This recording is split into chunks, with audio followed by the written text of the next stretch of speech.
Israel Hamas जंग के बीच एक बड़ी खबर आई है। इजराइल के साथ सीजफायर समझौते के तहत हमास 50 बंधकों को रिहा करने जा रहा है।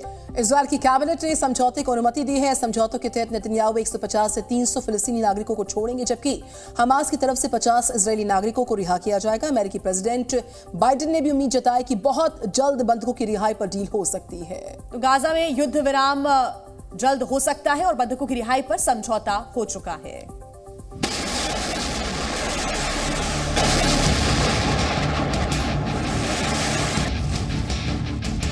इजराइल हमास जंग से बड़ी खबर।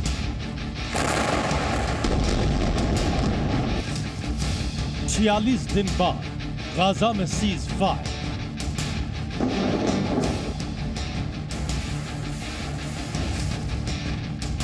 पचास बंधकों की रिहाई पर बन गई बात। गाजा की धरती पर पिछले 1.5 महीने से जारी जंग के बीच पहली बार अच्छी खबर आई। इजराइल और हमास में बम गोलों की बरसात के बाद अब शांति के बादल छाने के आसार दिख रहे हैं। खबरों की माने तो इजराइल और हमास में ताबड़तोड़ हमलों के बाद आखिरकार दोनों शांति समझौते के लिए राजी हो गए। इस समझौते के तहत रोज 10 बंधकों की रिहाई की जाएगी। हमास 50 बंधकों को रिहा करेगा। रिहा होने वाले बंदियों में सिर्फ महिलाएं और बच्चे शामिल होंगे। साथ ही दोनों कैदियों की अदला बदली भी कर सकते हैं। तय समझौते के मुताबिक इजराइल 4 दिनों तक गाजा में युद्ध विराम करेगा और रोजाना 6 घंटे के लिए ड्रोन उड़ानों को रोकेगा। अब इस समझौते को इजरायली कैबिनेट की मंजूरी भी मिल गई है। इसे 7 अक्टूबर को युद्ध शुरू होने के बाद सबसे बड़ी कूटनीतिक कामयाबी माना जा रहा है। कहा जा रहा है कि हमास और इजराइल में इस समझौते के लिए कतर ने मध्यस्थता की थी, जबकि अमेरिकी राष्ट्रपति बाइडेन ने भी इजराइल हमास समझौते की पुष्टि की है। We're now very close. We could bring some of these hostages home very soon. Things are looking good at the moment. इसके लिए नेतन्याहू सरकार ने कैबिनेट की विशेष बैठक भी बुलाई, जिसमें इजराइल ने औपचारिक रूप से हमास के साथ समझौते के प्रस्ताव को मंजूरी दे दी। समझौते के मुताबिक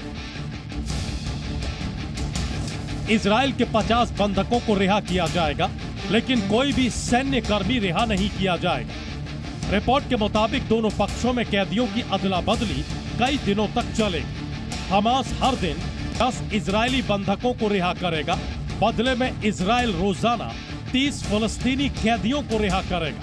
कुल मिलाकर 150 से 300 फलस्तीनी कैदियों की रिहाई होगी। आपको बता दें कि 7 अक्टूबर को हमास के आतंकियों ने जब इजराइल पर हमला किया था तो करीब 240 लोगों का अपहरण कर लिया था। बंधकों में 40 बच्चे और बुजुर्ग भी शामिल थे। पिछले 45 दिनों में हमास के कब्जे में रहते हुए बंधकों की कई तस्वीरें और वीडियो सामने आए, जिसमें उनकी हालत देखकर पूरी दुनिया टेंशन में थी। मगर अब उम्मीद है कि इन बंधकों के बुरे दिन खत्म होने वाले हैं। गाजा पट्टी के इलाके में हमास के हमले जारी हैं, तो लेबनान बॉर्डर पर डटे इजरायली सैनिकों पर हिजबुल्लाह के आतंकी भी ताबड़तोड़ बम बरसा रहे हैं।